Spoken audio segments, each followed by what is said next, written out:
चुनाव के पहले कहा था कि ये जो चुनाव है, इस्तीफा देते वक्त मैं जनता की अदालत में जा रहा हूं, अगर जनता मुझे दोषी मानती है तो वोट ना दे, अगर नहीं मानती है तो वोट दे। क्या एक बड़ा टेस्ट है अरविंद केजरीवाल की शख्सियत पर आ रहे जो इशारे हैं?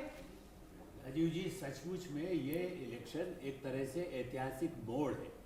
दो नेता अरविंद केजरीवाल और राहुल गांधी, जिसको प्रतिपक्ष की दृष्टि से जो दो बड़े दावेदार बनते रहे हैं, न केवल दिल्ली में, अरविंद केजरीवाल तो गुजरात, गोवा, हरियाणा, पंजाब, हर तरफ के नेता, चीफ मिनिस्टर तक बनने को तैयार थे। आज उनकी पार्टी का जो पतन होता है, मैं अभी भी प्रोडक्शन इसलिए नहीं कर रहा हूँ, आप जानते हैं मैं कभी प्रोडक्शन नहीं करता। मेरा ये कहना है कि इससे जो अभी तक के नतीजे दिखाई दे रहे हैं, उससे भारतीय राजनीति में, लोकतंत्र में अराजकतावादी लोगों के लिए जगह नहीं है। जनता इसको स्पष्ट कर रही है, क्योंकि वो खुद कहते थे अरविंद केजरीवाल कि मैं अनार्किस्ट हूँ। अनार्किस्ट होने का दावा उनका कोर्ट है, मेरा नहीं है।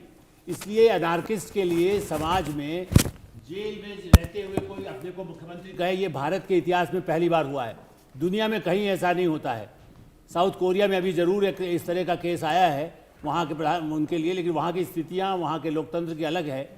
भारत में जहाँ जनता एक विश्वास करती है, उनके साथ यदि धोखा होता है, यदि उनके साथ जिस तरह का एक तरह से पूरे देश में ये मैसेज जाता है कि ईमानदारी के नाम पर, अन्ना हजारे गांधी के नाम पर, भगवान हनुमान के नाम पर जो नेता आते हैं, वो यदि ये करते हैं, वो इसीलिए। और कांग्रेस पार्टी, राहुल गांधी, कांग्रेस, वो आज भी 2 दिन पहले, मैंने परसों, प्रधानमंत्री नरेंद्र मोदी ने संसद में कहा, अरे कभी न कभी, आज कभी आप भी इस पक्ष में आ सकते हैं, थोड़ा व्यवहार ठीक रखिए।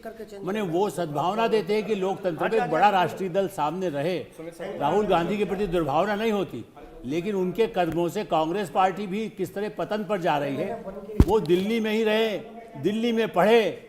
संदीप दीक्षित का जितना नुकसान इस समय हो रहा है, वो राहुल गांधी की वजह से हो रहा है।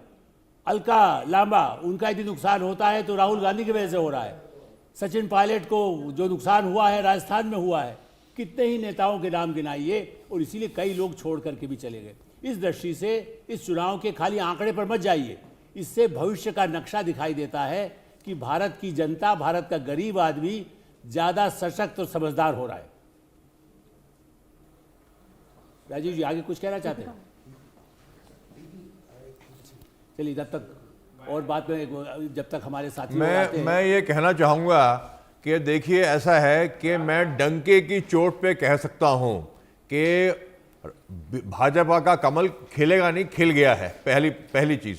दूसरी चीज़, जनता को ये समझ में आ गया है कि केजरीवाल के झूठे वादे, और मैं आपको याद दिलाना चाहूँगा कि केजरीवाल जी ने अन्ना हजारे, जिस थाली में खाते हैं उसी में छेद करते हैं। इन्होंने अन्ना हजारे के पीठ में छुरा भोंका, इन्होंने योगेंद्र यादव की पीठ में छुरा भोंका, इन्होंने प्रशांत भूषण की पीठ में छुरा भोंका, इन्होंने किरण बेदी जी के पीठ में छुरा भोंका।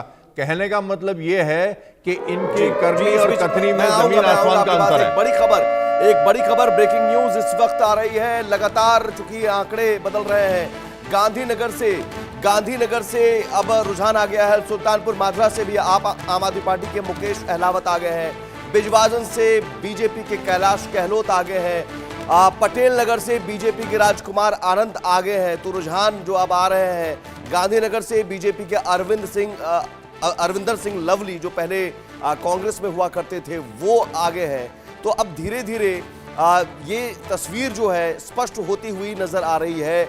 और कुछ सीटें जो हम बता रहे हैं लगातार, वो बता रही है कि बीजेपी किस तरह से हर सीट पर लीड लेती हुई नजर आ रही है। आंकड़े 42, बीजेपी, आम आदमी पार्टी 25 सीटों पर लीड कर रही है, कांग्रेस 1 सीट पर। एक और बड़ी खबर, एक और ब्रेकिंग न्यूज आपकी टीवी स्क्रीन पर इस वक्त